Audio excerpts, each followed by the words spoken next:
libertés publiques, elles sont attaquées souvent lorsque le pouvoir est en crise. Parce que c'est ce qui est en train de se passer, en fait. On a l'impression que la problématique serait uniquement celle de policiers qui seraient attaqués psychiquement ou physiquement ou autre. D'ailleurs, le ministre et le gouvernement est incapable, en fait, de donner la moindre statistique, en fait. Au moindre policier, il y en a des centaines qu'on a vu durant notamment la dernière vague avec le mouvement des Gilets jaunes. Moi, j'en cite un, par exemple, le commandant de Toulon, qui avait mis des coups de poing, qui a asséné de coups de poing un manifestant, en fait. On a vu son visage, on sait qu'il est commandant à Toulon. Est-ce qu'il lui est arrivé quelque chose? Est-ce que quelqu'un lui a fait la moindre insulte, menace ou autre? Non. Enfin, ils sont incapables, en fait, de prouver ce qui est en train de se passer. Et je dis que cette loi-là, elle arrive aussi avec un tournant, c'est important. Enfin, quand on voit, par exemple, le président du MEDEF, Roux de Bézieux, qui disait au micro de RTL que les gens sont à cran et que ça risque d'exploser, c'est-à-dire ils savent très bien que cette espèce de spectre révolutionnaire qui plane au-dessus, pas que de la France, parce qu'on peut voir et s'enthousiasmer aussi de ce qui se passe au Chili, en Bolivie, ce qui s'est passé au Liban, en Équateur, en Algérie et ailleurs. Ils savent qu'il y a quelque chose qui est en train de tourner par rond du côté de la bourgeoisie, en tout cas. Et ils le savent très bien que, moi je le dis, lorsqu'on fait la litanie de ces chiffres, 1 million de personnes qui viennent de basculer en plus sous le seuil de pauvreté, 800 000 chômeurs, c'est pas pour tenir un tableau Excel et faire des statistiques. C'est qu'à un moment donné, cette réalité sociale, elle va se matérialiser où? Elle va se matérialiser aussi dans la lutte de classe et notamment dans le retour de manifestations fortes, spontanées, qui vont être encore plus radicales peut-être que ce qu'on a connu il y a 2 ans avec le mouvement des Gilets jaunes. Vous imaginez si il y a 2 ans, on a connu ça, notamment à travers la question de la taxe pour le carburant. Vous imaginez bien que demain, lorsqu'il y a 500 plans sociaux, des milliers, des dizaines de milliers de chômeurs en plus, des gens qui sont face à leur frigo et face à un frigo vide, à un moment donné, ces gens-là, ils vont demander des comptes. Alors ok, ils sont confinés, ils ont peur, etc. Mais à un moment donné, la peur de crever de faim, elle va dépasser toutes les peurs. Et ça, ils le savent. Et quelle est leur crainte aujourd'hui?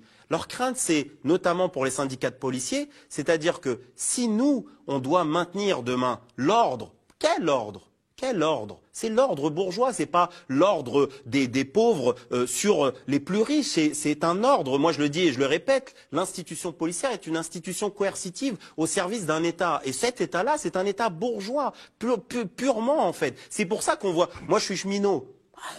Chez moi, mon ministre, c'est Djebari. Enfin, moi, j'ai jamais eu de lien. Enfin, les syndicats de la SNCF peuvent faire réclamer ce qu'ils veulent à Djebari. Djebari ne cède rien du tout. La santé, leur ministre, c'est Véran. Bah, la santé, elle peut réclamer, elle peut faire des grèves, des manifestations. Véran leur cède rien du tout. Les professeurs, leur ministre, c'est Blanquer. Blanquer n'en a que faire et au contraire, il les réprime et très durement aujourd'hui. Donc, pourquoi, bizarrement que ça soit Cazeneuve, Valls, Castaner, Darmanin, on a l'impression qu'on mélange, peu importe, on secoue comme ça, n'importe qui va occuper la chaise et ils sont pieds et poings liés parce que ils savent très bien que sans la police aujourd'hui, le gouvernement est faible et ne peut pas gérer une mobilisation de masse. Et c'est ce qui est en train de se préparer, c'est-à-dire que les syndicats de police sont en train de dire, écoutez, vous savez très bien que ce que vous avez connu il y a 2 ans avec les Gilets jaunes, aujourd'hui, vous allez le connaître. Peut-être pas dans 1 semaine, dans 1 mois ou dans 6 mois, on n'en sait rien. Mais vous savez très bien que les gens, ils vont retourner dans la rue et ils vont vous demander des comptes. Et ces gens-là, va falloir que nous, on les gère.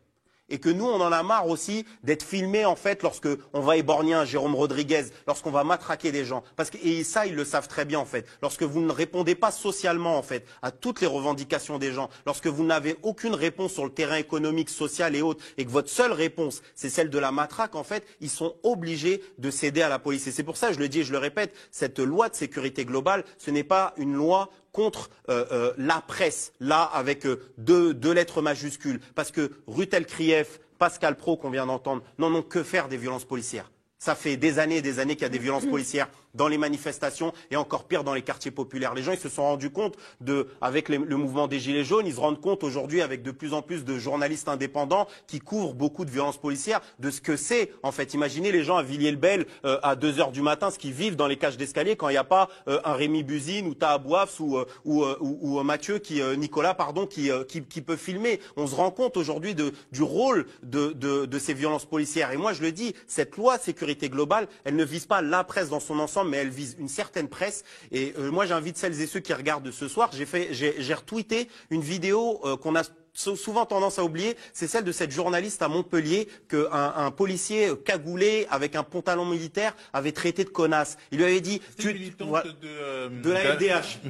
De la LDH et qui filmait. Et je disais hier, j'ai retweeté, j'ai retrouvé cette vidéo et j'ai dit les propos de ce policier-là résument parfaitement la loi sécurité globale. Il dit, t'as qu'à filmer les autres au lieu de nous filmer nous, espèce de gauchiste, espèce d'anarchiste. Tu es Jean-Michel Fauvergue, le rapporteur de cette loi, ancien patron du RAID, c'est pas n'importe qui, c'est-à-dire que c'est un patron des policiers qui aujourd'hui met cette loi-là. Il a dit, on a perdu la bataille de la communication. Ils savent ce que ça veut dire. C'est-à-dire que leur problème, c'est pas de savoir Rutel Krief comment elle va démarrer son journal de 19h sur BFM TV, mais c'est de savoir en fait que les Rutel Krief, ce n'est plus suffisant parce qu'aujourd'hui, il y a des révolutions permanentes, Street Press, le média, Quartier Général, là-bas si j'y suis, etc., qui eux inondent les réseaux sociaux en fait de médias et que parfois même on a des influenceurs, des youtubeurs qui ont parfois 3 millions d'abonnés et suffit qu'ils te mettent une vidéo en fait sur leur réseau social, Instagram ou Facebook ou autre et que ça devient viral en fait.